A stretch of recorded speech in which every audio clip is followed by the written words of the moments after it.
Mettenberger was here at LSU 11, 12, and 13. Of course, he was probably the most prolific passer of the 2010s at LSU until Burrow pulled in town in 2019, that 2013 season that Mettenberger was throwing to Jarvis Landry and Odell Beckham Jr., had Jeremy Hill in the backfield. Was the best offensive output in the 2010s before 2019. And Mettenberger, who was drafted by Tennessee, is getting back into football with a new league called the Spring League, which opens up in March in Frisco, Texas. And the former LSU quarterback is here with us on this Thursday morning. Zach, good morning, man. How are you? Oh, Jordy, Party Bob, how we doing? Yes, so Zach there is talking about the alter ego that has always been there inside of me, but that he named in college, which is Party Bob Purple Pants. And Do I need to explain it? Yes, okay, go for it. Yes, how did Party Bob Purple Pants come about? It's real simple. If you know T-Bob, he's bringing the party every day with his enthusiasm, and he looked damn good in our purple practice pants. Yeah. I mean, I always try to tell him, man. I try to tell him about the thickness. Well, and a penchant for getting irresponsibly drunk, I think, is kind of the final piece of the Party Bob Purple Pants puzzle. But that is an alter ego. It's that demon's been hidden for a while now. I'm not saying it's not going to come out again. I got a bachelor party in Cabo in a couple weeks.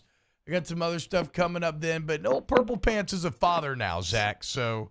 Oh yeah, I know. Purple Pants doesn't get to come out much, but St. Patrick's Day right around the corner. What about you, Z? Congratulations to you. You're going to be joining me in fatherhood soon. How are you feeling about it? Oh wow. Yeah, I mean it's the most it's the most exciting nightmare ever, right? But no, we're super pumped. My wife's been great throughout this whole process, and yeah, we're excited to become parents for the first time. Yeah. Welcome to the club. It's going to be fun. Speaking of the club, though, so you're in this spring football league. This thing's pretty wild. It's like a developmental league. You're going to play in 4 different games. I think you are kicking off with a game against Japan. But how'd you get involved with this league? So 2 years ago, I played in the spring league with Johnny, and that was kind of just a springboard getting us to get this league going a little bit. I had the opportunity with Brian Woods. He called me to pitch me the idea of coming back, and I haven't played, and I still have the fire burning to play, and this is really my only opportunity. But it's a great opportunity for a lot of young guys who kind of got looked over in the process, whether it be XFL, CFL, NFL. And this is just another avenue for them to go out there and showcase their talent and hopefully get picked up. Zach Mettenberger joining us here, ESPN Baton Rouge, New Orleans, Alexandria. Zach, I'm looking at the quarterback play, whether it's in the XFL or even backups in the NFL, and I think you're better than these dudes. Why are you not playing in those leagues? If I knew that answer, I'd probably be in the league, but I don't. That's obviously front offices and scouts, and I haven't done enough to impress them. So that's why I'm still trying to hang on and hopefully Kurt Warner this thing. Yeah, and so the first step of that is going to be the TSL. So when exactly are these games? If people want to tune in and watch you, like how's this setup work?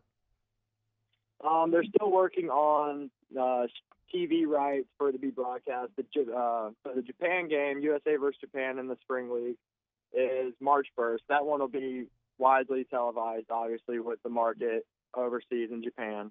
Then there's going to be a game March 7th and March 11th, and what they do is they get essentially 4 teams of guys together.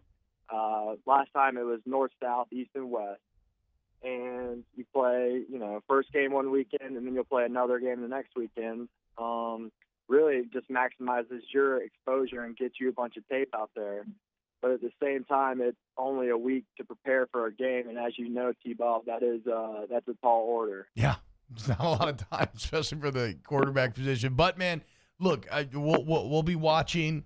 Who knows? Maybe the springboards, XFL, NFL, like who knows where this thing ends up. I want to ask you about watching LSU, though, this last year because for years, LSU was a bit of a quarterback graveyard, and you in your years were kind of the only bright spot among the bunch. What was it like watching what Joe Burrow accomplished under center from afar?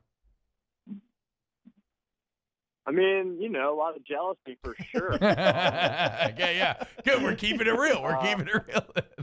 Yeah, Mettenberger always jokes about it. But I don't think I was so much a prolific passer in my time. I had some unbelievable guys to throw the ball to, and we had a great O-line and great running game that made me look really good. But I'd be lying if I didn't say I wish, I threw it 45 times a game instead of 18. So yeah. Who knows? It's all woulda, coulda, shoulda, right? I wasn't there this year, so it doesn't matter. How frustrating were the offenses in 2012 and 2013?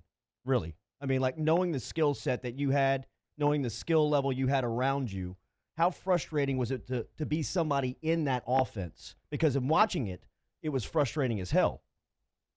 I guess, when you have Odell and Jarvis, guys like that for sure can get frustrated when they don't get the ball. It's hard to say that you're frustrated or wish you could do something else when you're still winning games. The formula is still working for us at LSU, so it's hard to go against that. And, a guy like Coach Miles was set in his ways. He's been doing it for so long. It's tough to say that I was frustrated because, I really enjoyed my years at LSU, and I wouldn't have changed it for anything. You should have never taken the football out of your hands in the second half of Alabama your junior year. I thought you were throwing the ball around that night. And LSU had a chance to win the game, and you were playing as good as you did at LSU. That was a night I thought that they really kind of cut your legs out from under you, looking back on it. But Zach Mettenberger joining us here, ESPN, Baton Rouge, New Orleans, and Alexandria. What's the feedback you get about what you need to do to improve to get to the highest level? What do you need to do with your game to get back to the highest level of football? I don't think it's ever been a talent thing with me. I firmly believe I can throw, as well as anybody. I just got to do a better job of keeping my head down. You don't want a quarterback kind of, be the noisemaker or, be the jokester per se. But, my personality is just kind of always, been around the edges, rough around the edges. And, that's just how I've been raised, and I'm trying to work on it. But, at the end of the day, I may not get picked up. And probably not. I haven't been picked up. But this is an opportunity for me to possibly play 2 more games that I may never play again. So yeah. That's why I'm doing this.